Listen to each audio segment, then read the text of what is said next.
Hello guys, so may nagtanong kung magpapaligate na daw ba ako since pang third na CS na. So tatanungin ko kay Doc kung pwede bang itong third ko na panganganak ay baka kayang i-normal. Malay mo naman, 'di ba?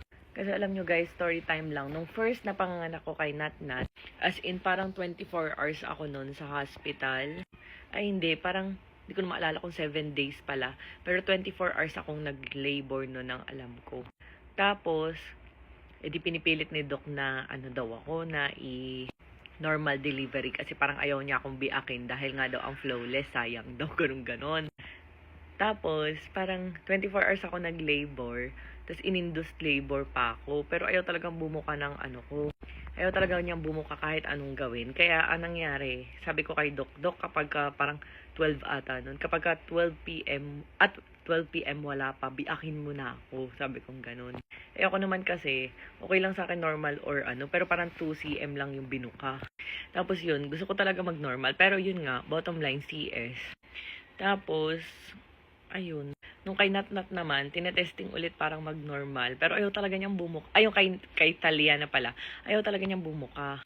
Kasi parang ako kasi, parang ang bilis mag-heal nung CS ko.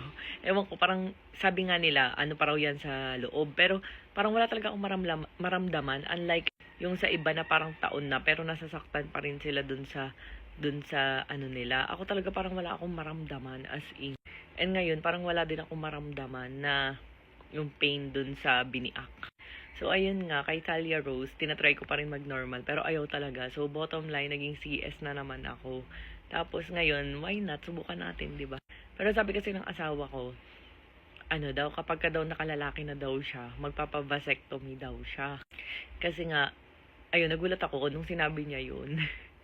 Na parang yung siya yung magpapaganon pag nakalalaki na kami. So, ewan ko, malay natin. Pero, ako naman, parang ayoko pang magpa-ligate agad. Kasi, ano, siguro, pwede pa ulit manganak, patagalin na lang, 'di ba? Kasi kung may lalaki naman na kami ngayon, kung baga patagalin na lang yung next ulit.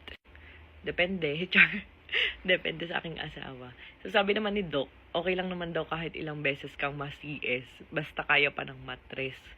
Kasi merong iba na sadyang gumigive up na yung mattress. So, kung hanggat kaya naman, why not, 'di ba? Ang sarap kaya na ang daming anak. Ayun, tulog pa nga yung isa kaya hindi pa ako makababa. Tulog pa ang aking bibi nat-nat. Ayan, so malalaman natin. ayoko, kasi parang 'di ba pag na-ligate na, wala nang chance. Wala nang chance. Malay mo, dumating yung time na gusto ulit namin mag-baby. Kasi ang sarap talaga sa pakiramdam na may baby sa bahay. Talagang parang new hope, ganun. Tas, ang sarap sa feeling na may anak sa bahay. Na lagi nating kasama, kalaro.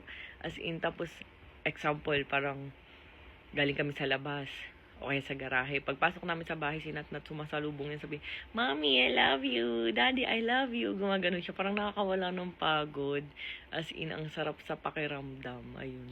So, syempre, darating yung time, lalaki na sila. Tapos, diba, parang ang sarap na mayroon ka ulit baby. So, depende. Hindi ko alam. Hindi ko pa alam. Malalaman.